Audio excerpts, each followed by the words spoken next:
वित्त कार्यकाल का अंतिम बजट आज आ चुका है। वित्त मंत्री निर्मला सीतारमण के पिटारे से बहुत सारी घोषणा हुई है। हमारे साथ बातचीत करने के लिए लोक जनशक्ति पार्टी रामविलास के अध्यक्ष और वरिष्ठ सांसद चिराग पासवान जी है। सर, इस बजट को अगर मैं आपके नजरिए से देखूं तो किस तरह का बजट आप देखते हैं?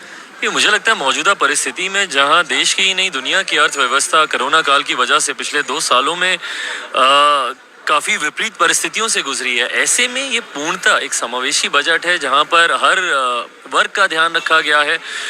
खास तौर पर हाशिए पर रह रहे लोगों का जहां इसमें ध्यान रखा गया है, तो वहीं मिडिल क्लास जो एक बड़ा योगदान भारत की अर्थव्यवस्था में करता है, उनका भी इसमें ध्यान रखा गया है।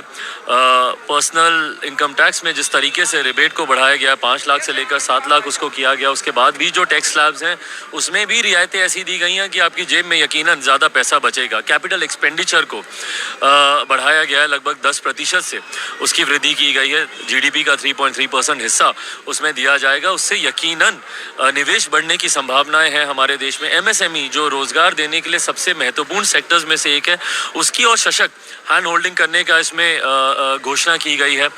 बेघरों के लिए आवास बढ़ाकर देने की लगभग 66% उसमें वृद्धि की गई है। तो मुझे लगता है ओवरऑल एक बहुत वेल बैलेंस्ड, जहां पर हाशिए पर रह रहे लोगों का भी ध्यान रखा गया है, तो वहीं भारत की अर्थव्यवस्था भी मजबूती से आगे बढ़ती रहे, इसका भी ध्यान रखा गया है। सर, विपक्ष का कहना है कि ये चुनावी वर्ष है, इसलिए लोक लुभावन वादों के साथ ये बजट लाया गया है। क्या आप विपक्ष की इन बातों से सहमत हैं? भाई, लोक लुभावन वादे करने होते तो मुझे लगता है और बहुत सारी पॉपुलर घोषणाएं की जाती।